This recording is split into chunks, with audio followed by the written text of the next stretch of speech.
Primetime Local News, serving the Lakeland and Midwest regions. Hello and welcome to Primetime Local News. I'm Astarte Lazo and thank you for joining us. New Country 95.9 held a radiothon all day to raise money for Lloydminster's soon-to-be brand new arena. Arlene Hoffert has more.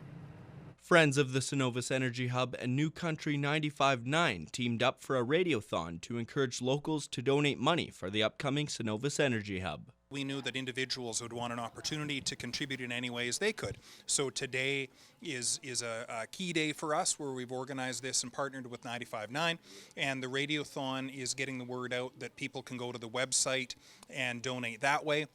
One reason the Cenovus Energy Hub is being built is so Lloydminster can attract bigger concerts. With a large facility for live music, people in Lloyd won't always have to travel to cities like Edmonton and Saskatoon to see their favorite artists perform. All the time, I have to leave Lloyd to go to concerts. I have to drive there, sometimes get a hotel. It's an inconvenience, really.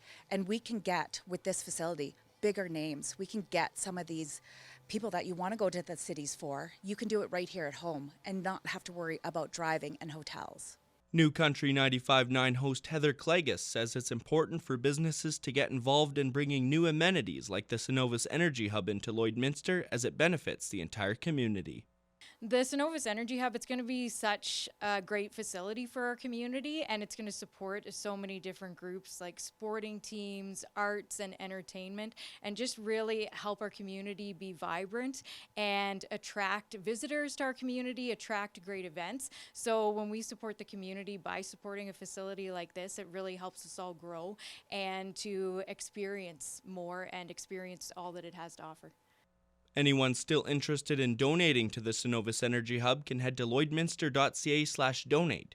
The total amount raised by the Fill the Seats Radiothon will be announced at a later date. Lane Hoffert, Primetime Local News. A marathon is no easy feat, but one Lloydminster resident is taking on the challenge. In this week's Beyond the Classroom, we see a vice principal in the Border City gear up for the Boston Marathon, with the support of his school behind him.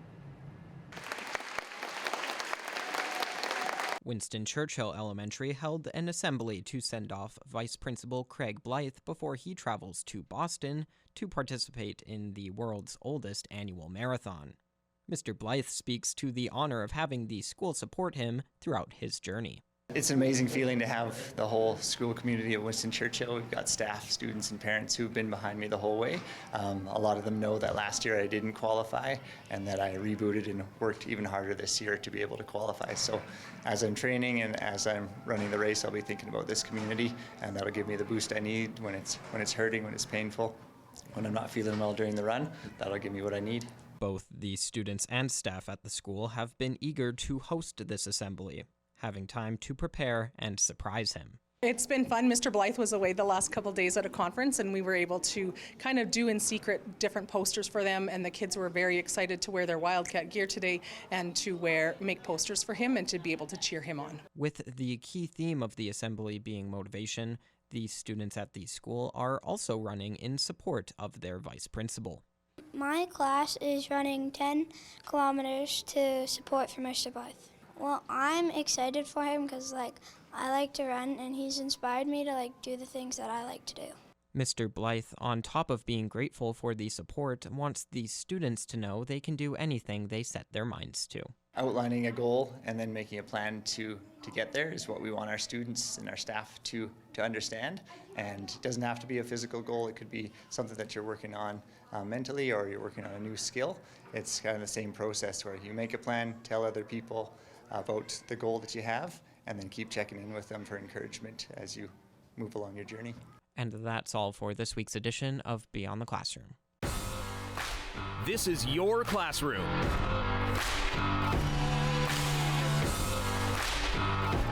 Hands-on learning like you've never seen. We'll have more primetime local news after the break.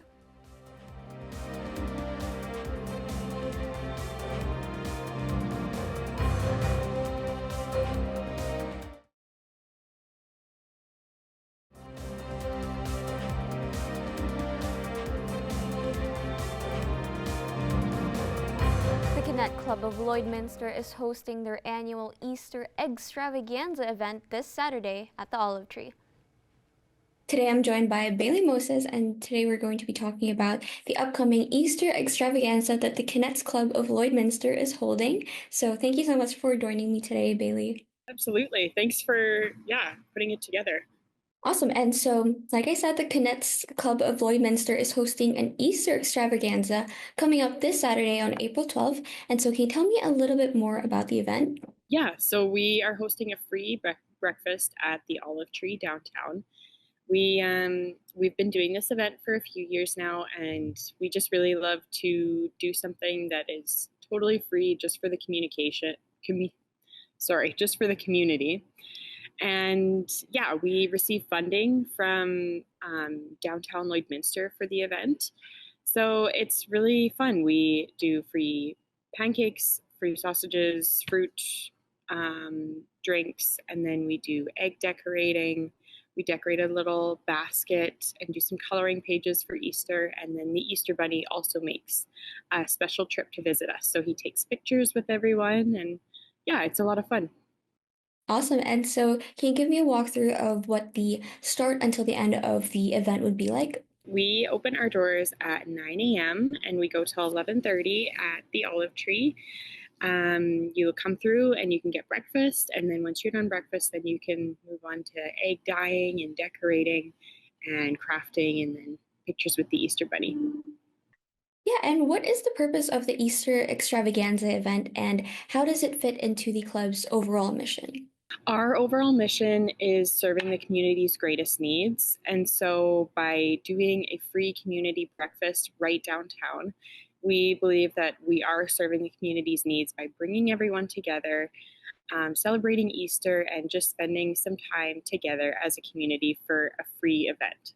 And you mentioned that this event has been going on for years, and so what are you looking forward the most about seeing on this upcoming Easter Extravaganza event? It's just really nice to see so many faces that we don't always get to see at different fundraisers, and just getting to see all of the kids decorating their eggs and having fun with the Easter Bunny and really celebrating Easter and just being together. And how would you say does the Easter Extravaganza benefit the local community, and what causes does it support? I believe that it benefits the community just by bringing everyone together and just being giving everyone a reason to gather without any pressure of, costs or anything like that. So it's just a really good way for everyone to just put everything aside and come together as a community and just be together for a few hours. Yeah, we're really happy and we're really proud to have funding from downtown Lloydminster again for this event. And yeah, we really appreciate their support in being able to put this on for the community. Perfect. Well, thank you so much for doing the interview with me again today. And once again, the Easter Extravaganza event, which is free, is going to be this Saturday, April 12th at the Olive Tree. Yeah, okay, great. Thank you. That's all for news. Sports is next, but first, here's a look at your closing market.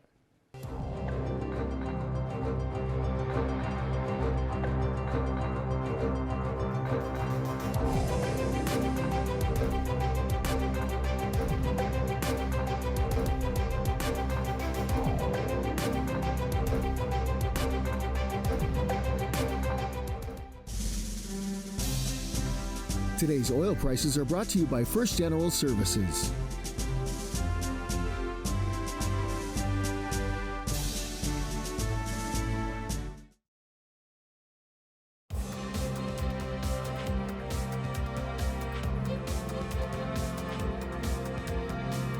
The Middle School Cities Badminton Tournament took place yesterday at LCHS and had kids from all schools across the Lakeland.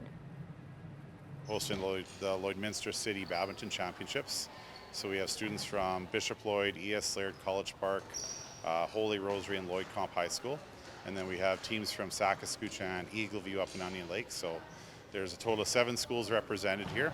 And our top 2 finishers in the 5 categories of boys singles, boys doubles, mixed doubles, advanced to Northwest Districts on Saturday, April 12th. And Pulapsi is happy to have all these kids out competing and being active in a school setting.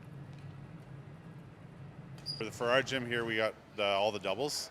So communication is really important because, we don't want injuries. We want people working together. Teamwork, whether you're playing singles or doubles. And then I think for a lot of these kids, it's a chance just to represent their school another time.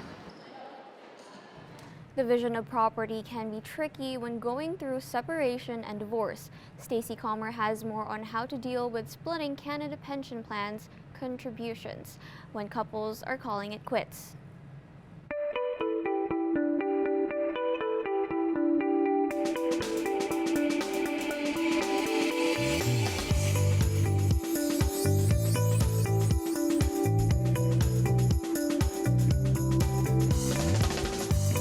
Stephanie Dobson is joining us today. It is that time of the week when we get to see her face and talk about all things involved with divorce and separation. Stephanie is a lawyer, mediator, and online educator with Henkin Divorce Law and Mediation offices in Edmonton and Lloydminster. Stephanie, thanks for joining me today. Nice to see you as always, Stacey.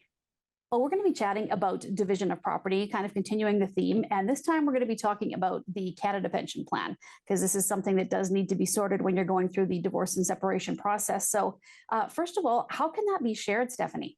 Yeah, it's one of those things that that people often forget about or don't even know that this exists. So yes, Canada Pension Plan credits that were accumulated during the period of time that you were living together can actually be pooled together and then split down the middle. So here's how it works. Each of you and your spouse have accumulated CPP credits during the time that you live together. So in 1 year, one spouse may have accumulated more credits, and another year, another spouse may have accumulated more credits. But when a couple separates, there's an opportunity for those credits that each of you accumulated during the years that you lived together to be pooled together and then split equally down the middle. So here's an example.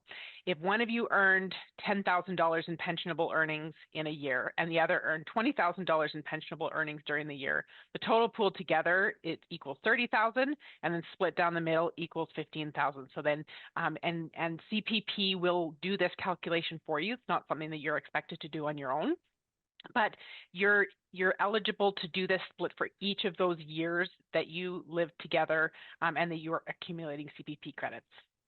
Is it worth it to split it, Stephanie?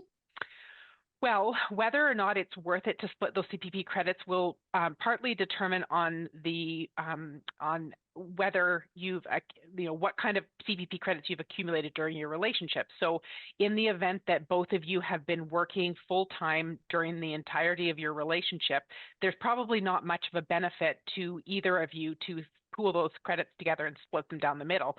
But a credit split will benefit the spouse who accumulated less credits over the period that you lived together. Okay, and how do former spouses cause that CPP split to occur? Well, as most government things, there's a form to be filled out and then supporting documentation to be sent into the government. So if you want to do this CPP split or get more information on it, a simple online search for this search term, CPP credit split divorce, will actually get you to an info sheet. It's a really helpful info sheet to describe how this CPP credit split works. And there's some technical requirements, of course. If you've been separated after 1987, then such and such happens. If it's before that, such and such happens. But there's a simple online search that you can do. The form that you look for, if you're actually looking for the form number, is called ISP 1901. Okay, and what happens, because in some situations, they may not want to split the CPP, so then what happens? Well, there's only certain provinces where you can actually cause that CPP credit split to not occur. So if you live in either Alberta, Saskatchewan, or British Columbia, you can actually deal with your CPP credits by way of an agreement. So you can, so of course, most of our viewers are in Alberta and Saskatchewan. So yes, it is eligible where you and your spouse can come up to an agreement that you agree not to split your CPP credits. But if you don't agree otherwise, then the automatic default is to split them. So it's really important to deal with these during that separation and divorce process. Otherwise, there could be something automatic that happens that you didn't want or intend to happen. Okay, well, thank you so much for the information once again, Stephanie, and we'll be back next week to chat with you more. Good. Sounds good, Stacey.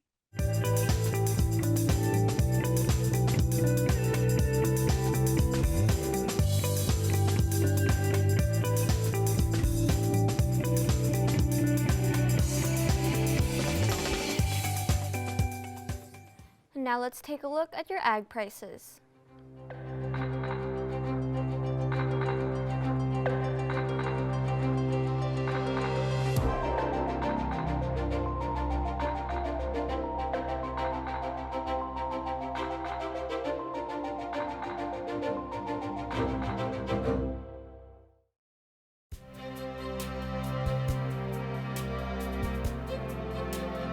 And now let's take a look at the weather. It's going to be in the positives in the next couple of days, with mostly cloudy on Thursday, with some winds on Friday, and a lot cooler on Saturday as well.